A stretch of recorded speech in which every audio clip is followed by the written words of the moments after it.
дамите под TV7. Продължаваме разговора ни по темата "Децата ми успяха", заедно с Сани Кривонозова, дъщеря Иринета, Албена Кисьова и Велчо Михалев. С нас вече е и Огнян Исаев, нали, да не объркам час. Много имам слабост към фамилиите, много объркам хората по фамилии, който е повод за гордост за собствената си майка. Ти си повод за гордост за собствената майка. Да. Много успехи имаш. Благодаря, вие също. Здрасти! Как си? Добре. Добре. Какво се гордее твоята майка с тебе? Ами, моята майка се гордее основно с това, че успях да се реализирам въпреки от бедното семейство, в което произлизам. Всъщност аз съм израснал само с майка ми. Само с майка ти? Да.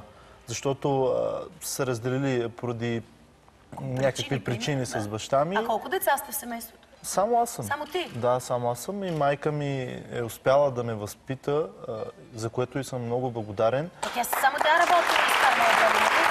Да. И парите отгледала тази жена?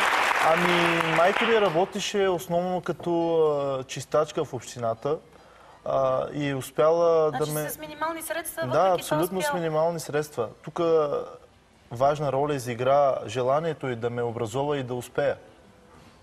Как се казва твоята майка? Моята майка се казва Зюлбия. Субия? Зюлбия. Зюлбия? Да. Тя в момента ни гледа. Зюлбия! Браво за тебе! Кажи нещо! Ами, искам да кажа, че много я обичам, много държа на нея, защото тя е... А ти кажи, обичам те, държа на тебе, благодаря ти, кажи го директно. Сега. Майко, обичам те, държа на тебе много, защото ти си успяла да ме направиш такъв, какъвто съм сега.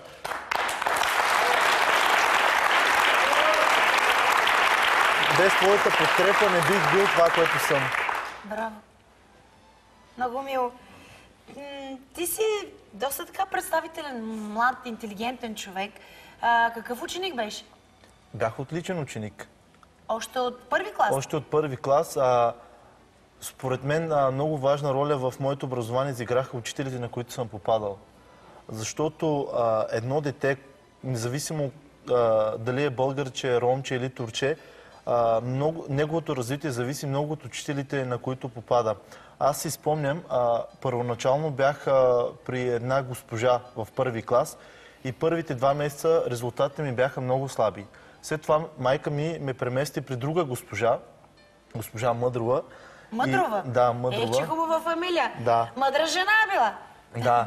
И резултатите не закъсняха и аз започнах така да показвам, че съм добър ученик. Да, че съм мъдър, да.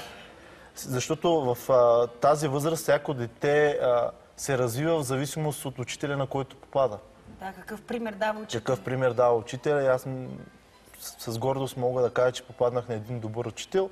Но освен това, през цялото ми образование, хората, на които съм попадал като преподаватели, са били добри с мене, не са обръщали внимание на моя етнически произход, на цвета на кожата ми, а по-скоро на качествата, които притежавам като личност и на амбицията, която нося в себе си да се реализирам.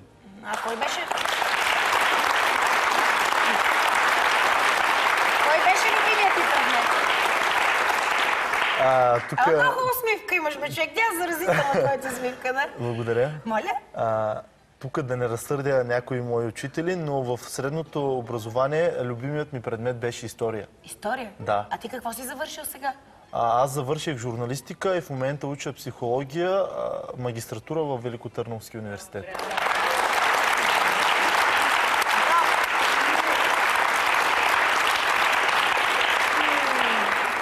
Как си обясняваш, че... Ти учиш психология. Да. Как си обясняваш, че едни успяват, пък други не успяват? Ами...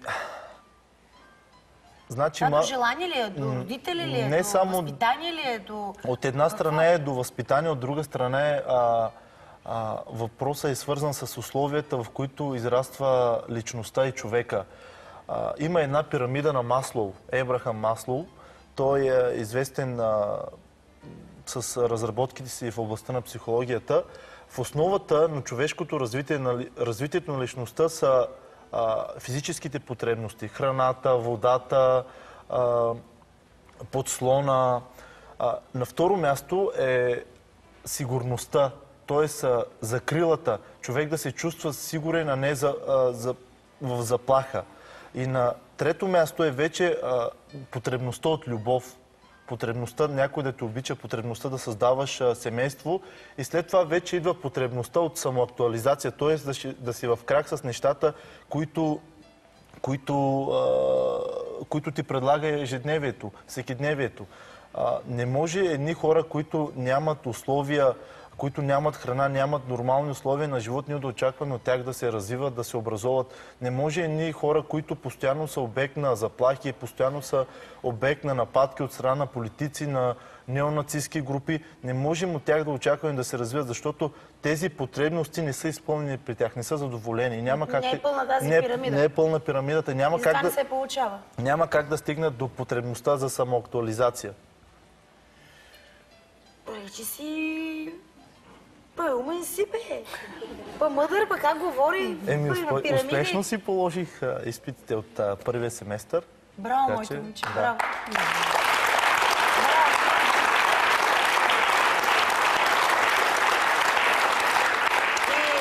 И, Ренета, на тази пирамида на кое ниво си? Къде се усещаш? По средата вече да катериш ли нагоре? Мисля, че съм стигнал до това ниво за самоактуализация. Върха не. Още малко? Още малко ми трябва. Тебе не ти ли идвало на момент, който да кажеш, по дяволите не ми се занимава повече? Нещо. За какво ми е да уча, за какво ми се развивам, се доказвам, за какво ми е това нещо? Идвало ли ти? Всъщност защото предполагам си имал тежки моменти. Има логика във въпроса ви, защото в България каквото и да завършиш, всичко зависи от търпимостта ти, от амбицията ти да продължаваш, да не се предаваш, защото наистина в България много е трудно да се реализира един млад човек. Още по-трудно, ако си представите от младсинствата. Идвало ми е на моменти да кажа повече не мога, ще замина за чужбина. Имал съм много предложения да замина за чужбина, да уча там, да работя там. Въпреки това си останал тук? Въпреки това съм останал тук, защото аз принадлежа на България, обичам България и...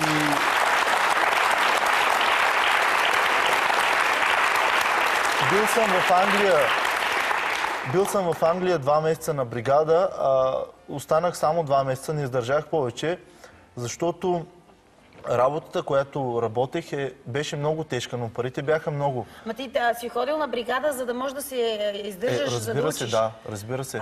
Само ти ли си поемаш разходите по обучението или... Всъщност тук е момента да кажа, че благодарение на една стипендиантска програма на Института Отворено общество, аз успях да завърша моето образование, защото след първия семестър по журналистика в моето образование наистина бях много закъсал сериозно с финансите, защото майка ми с една минимална заплата от 250 лева нямаше как да ме издържа.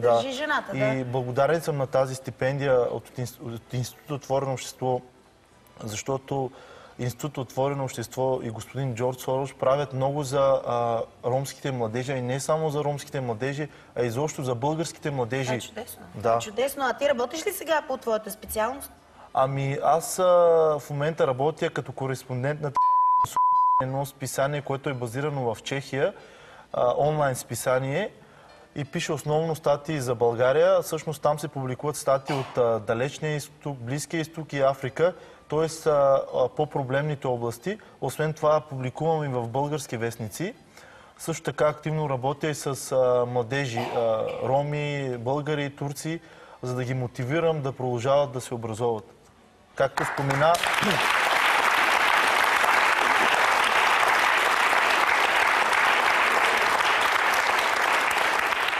Благодаря. Както спомена Велчо, ние от 2005 година активно участвам, аз и той заедно, организираме национални ученически лагери, не само ромски, но и мултиетнически, за да развием интеркултурния диалог в България между децата, за да не стават жертва на стереотипите, които битуват в общественото пространство, че видите ли, еди кой си етнос е лош или неприятен. Т.е. да не взимат само негативното, което битува в общественото пространство, да имат възможност да се опознаят повече. Вие помагате на хората да се разбият тези стереотипи и да погледнат с други очи да погледнем с други очи на ромската общност и въобще важно ли, Ани, този пример да се показва и да има последователност това, което вие правите, както се казва, да сте за пример и това нещо да се предава? Според мен е важно да се показва всеки един добър пример, тъй като не са чак толкова много, като се има предвид броя на числеността на ромската общност и броя на образованите роми в нея. Затова смятам, че трябва да се показват, за да може тези хора да придобият вяра, че и те могат да го направят. Щом този го е направил, защо да не мога да го направя и аз? Важно е да имат самочувствие, да повярват в себе си. Това е много важно, разбира се. Без самочувствие те просто няма до никъде да стигнат. А на те през всички тези години какво ти даваше сили? На мен ми даваше сили и ме тласкаше напред амбицията, защото аз, както каза Огнян, бях много добра, отлична ученичка, но не успях да завърша висше образование по една или друга причина. Може би повлияно от средата, в която живея. И в последствие, когато вече аз имах тези деца, аз започнах да си задавам въпроси какви са причините, за да не мога аз да успея до край. Ето, че твоите дъщери са плод на твоята амбиция, това, че на теб не ти се случи, ти не си можала да успееш. Успях да идентифицирам причините и започнах да ги отстранявам една по една, плътно да бъда до децата си, да не допускам слабости никъде. И мисля, че успях. Хора, големи анализатори, страшно нещо сте вие, направо ме застреляхте. Учите, па на лагери, па не знам ти какво, не ви ли остава малко така ръка, няма ли време за малко кючеци, весело бе? Винаги има време, но според мен това не трябва да бъде смисъл на живота. Не за смисъл, за разпускане. Да, остава ли време? Да, разбира се, остава и за това. Вече съм спокойна. Благодаря ви много за гостуването. Радвам се и съм очарована от това, че ми бяхте гости и споделихте толкова хубави неща с мен и с моите зрители. Драги зрители, Споделено с Камелия приключи за днес. Можете да бъдете сигурни, че аз се гордея всички ви, независимо от пола и възрастта ви. За това не се колебайте да ме търсите на посочените телефони. Там са ви изписани долу на вашите екранчета. Сега ви оставям с програмата на TV7 и интерактивното шоу Пряка демокрация. Чао! Чао!